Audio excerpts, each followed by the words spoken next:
I came home after a long day at work and found my in-laws moving all my stuff out of my bedroom. My name is Troy. I'm 50 years old, a successful architect, and until recently, I thought I had built a stable life for myself and my family. I've been married to Linda for 22 years, and we have a son, Jake, who just left for college. Our marriage wasn't perfect, but I always believed it was strong enough to withstand any storm. I was wrong. It all started when Linda told me that her parents, Mr. and Mrs. Reynolds, needed to stay with us for a week because their house was undergoing urgent repairs. I never liked my in-laws, especially my mother-in-law, Irene. She made it clear from day one that she didn't think I was good enough for her daughter. According to her, Linda was beautiful, smart, and could have married a wealthier, more successful man. Irene never missed an opportunity to remind me of that. But I loved Linda, and I thought love could overcome anything. I was wrong. The first week they stayed, I tried to tolerate them. Even when Irene made snide remarks about my appearance or my eating habits, I bit my tongue. I told myself it was only for a week. But then a week turned into 2, then 3, and then a month.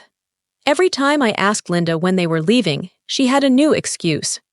The contractors found another issue. They need just a few more days. It wouldn't be right to kick them out when they have nowhere else to go. Slowly, I started feeling like a guest in my own home. Irene replaced my living room curtains because they were outdated. She rearranged my furniture because the flow felt off. And the worst part? She threw away some of my clothes. When I confronted her, she smiled and said, "Oh, they were old and didn't match your new sophisticated image." I kept my cool. Until tonight. Tonight, I came home from work exhausted. I just wanted to shower, have a drink, and get some rest. But when I walked through the front door, I saw something that made my blood boil. My in-laws were packing up my belongings and moving them out of my bedroom. I froze, unable to process what I was seeing. My shirts were stuffed into a suitcase. My nightstand was emptied, and my personal items were scattered on the floor. "Did I miss something?" I asked, my voice dangerously calm. Irene barely looked up. "Oh, Linda and I discussed it. Since your father-in-law and I will be staying here long-term, we figured it would be better if you moved to the guest room. This room is more spacious, more comfortable for people our age." I turned to Linda, who stood behind them, completely unfazed. She wasn't surprised. She wasn't arguing. She had agreed to this. "This is the best arrangement, Troy," she said flatly. My vision blurred with rage. This was my house. I had worked for over 20 years to build this life, this home, this marriage, and now I was being shoved out of my own bedroom like a tenant being evicted. I took a slow, deep breath and met Linda's gaze. "So, what you're telling me is that your parents have more rights in this house than I do?" She avoided my eyes. "They have nowhere else to go, Troy." I let out a bitter laugh. "And where do I go, Linda?" Silence. My hands clenched into fists at my sides as I fought to stay in control. But at that moment, something snapped inside me. I knew, without a doubt, that they had pushed me too far. And when a man reaches his limit, something is going to change. I stared at my wife, waiting, hoping for her to realize how insane this was. But she just stood there, arms crossed, eyes averted, as if I were the one being unreasonable. "They have nowhere else to go, Troy," she repeated. I let out a slow breath, trying to keep my temper in check. "Linda, this is my house. I paid for it. I built our life here. And now you're telling me your parents get priority over me?" "They're family," she said, as if that explained everything. "So what the hell was I?" Irene smirked, clearly enjoying the moment. "Honestly, Troy, you're making a big deal out of nothing. It's just a room." Just a room. My room. My sanctuary. My space. The one place in this house that still felt like mine. And they were taking it from me like I was some unwanted guest in my own home. My fists clenched at my sides. "No," I said firmly. "This isn't happening." Linda sighed. "Troy, don't be dramatic. It's temporary." Temporary? Like their 1-week visit? I clenched my jaw, knowing full well that if I didn't walk away right now, I'd say something I couldn't take back. So I turned and stormed down the hall to the guest room, slamming the door shut behind me. But the injustices didn't stop there. Over the next few weeks, things got worse. Irene started running the household like she owned it. She dictated what groceries were bought, rearranged furniture without asking, and even made comments about how my lifestyle choices were making the house look messy and outdated. My father-in-law, Frank, took over my space. He spent all day on the living room couch, watching TV and drinking my beer like it was his God-given right. I came home one night and found him wearing my bathrobe. My bathrobe. Linda stopped spending time with me. Whenever I tried to talk to her, she was either busy with her mom, running errands for her parents, or dismissing my concerns as exaggerating. I was an outsider in my own life. But what pushed me over the edge? It wasn't the constant insults from Irene. It wasn't Frank raiding my fridge every night. It wasn't even the way Linda had completely checked out of our marriage. It was what happened one Friday night. I had stayed late at work, desperate to avoid going home. But eventually, exhaustion won, and I forced myself to return to what was supposed to be my sanctuary. The moment I stepped inside, I felt it. Something was off. The house smelled different, like fresh paint. And when I walked into the living room, my stomach dropped. The walls were a different color. The beige walls I had personally painted years ago were gone, replaced by some god-awful pastel blue. And that wasn't all. The furniture was different. The coffee table was missing. My favorite armchair, gone. A sinking feeling settled in my gut as I marched toward the guest room, the room they had shoved me into like an unwanted pet. I froze in the doorway. My suitcase was on the floor, packed. And in its place? A brand new bed, a new dresser, a nightstand that wasn't mine. That's when I heard Irene's voice behind me. "Oh, good, you're back. We needed more space, so we had the furniture delivered today. Linda and I figured the guest room would be more comfortable for us. We booked you a nice little extended stay hotel a few blocks away. It's cozy." I turned around slowly. Linda stood beside her mother, arms crossed, avoiding my eyes, like a coward. "You booked me a hotel?" My voice was eerily calm, but inside I was boiling. Linda shifted uncomfortably. "It's just for a few months, until Mom and Dad can get their house sorted out." I let out a hollow laugh. "Let me get this straight. You moved me into the guest room, then kicked me out of that too?" Irene smiled, smug as ever. "It just makes sense, Troy. You're barely home anyway. It's a win-win." A win-win. I looked at Linda one last time, giving her one final chance to fix this. She didn't. Instead, she sighed and muttered, "This is just easier for everyone." Everyone except me. And that's when it hit me. I was done. This wasn't my home anymore. It wasn't even my marriage anymore. And if they thought they could just push me aside like an inconvenience, they were about to learn just how big of a mistake they had made. I sat in my car, gripping the steering wheel so hard my knuckles turned white. My own wife had booked me a hotel so her parents could live comfortably in my house. My house. The betrayal burned deep, but I wasn't about to let this go without a fight. That night, instead of checking into the hotel, I drove straight to the address Linda's parents had claimed was undergoing major repairs. Something about this entire situation didn't add up. As I pulled up to their house, my heart pounded in my chest. The porch light was on, the curtains were neatly drawn.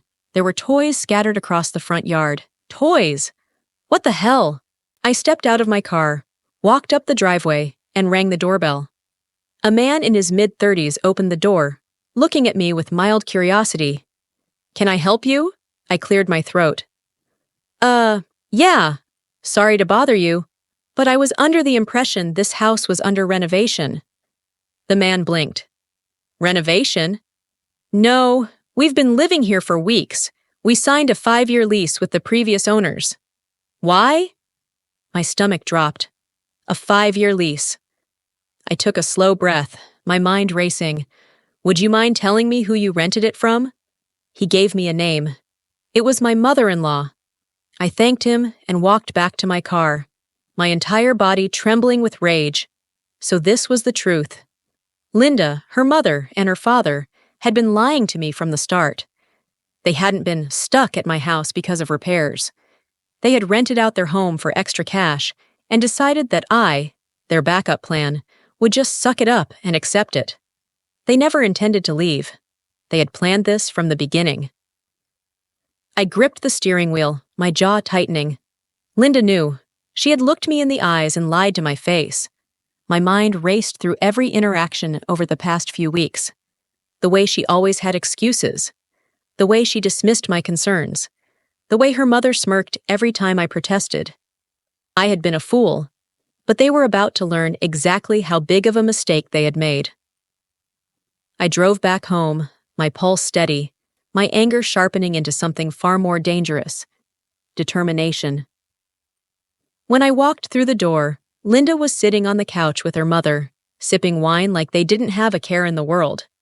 My father-in-law was passed out in my recliner, snoring like a damn freight train. Linda barely glanced up. "You're back early. How's the hotel?" I ignored her, my eyes locked onto Irene, the mastermind. "Why don't you tell me?" I said, my voice eerily calm. "Since you're the one profiting off of my misery." Irene raised an eyebrow. "Excuse me?" I stepped closer, my pulse steady. "I just came from your house. You know, the one you supposedly couldn't live in? Funny thing. I found another family living there. A nice family, actually. They said they signed a 5-year lease with you." Linda's wine glass slipped from her fingers and shattered against the floor. Her mother's smirk vanished. For the first time since this nightmare began, I saw fear in Irene's eyes. "You drove there?" Linda whispered, her voice shaking. "That's right," I said, because I needed to see the truth with my own eyes. Silence. A heavy, suffocating silence. Irene was the first to recover. She let out a slow sigh, shaking her head like I was the problem. "Well, I suppose there's no point in hiding it now. Yes, we rented out the house. But really, Troy, was that so terrible? You're a good man. We knew you'd adjust." Adjust. She had the audacity to sit there, in my home, drinking my wine, acting like this was all normal. Linda finally spoke, her voice barely above a whisper. "I was going to tell you, eventually." I laughed. A sharp, humorless laugh. "Oh, really? When? After you had me living in a hotel for months while your parents turned my house into their personal retirement home?" Linda opened her mouth, but no words came out. Irene took a slow sip of her wine. "Honestly, Troy, you're overreacting. It's not like you don't have the money for a hotel," I snapped. I grabbed her wine glass and slammed it onto the table so hard it cracked. "Get out!" Linda shot up from the couch. "Troy, please!" "Out!" My voice was low, controlled, but filled with something deadly.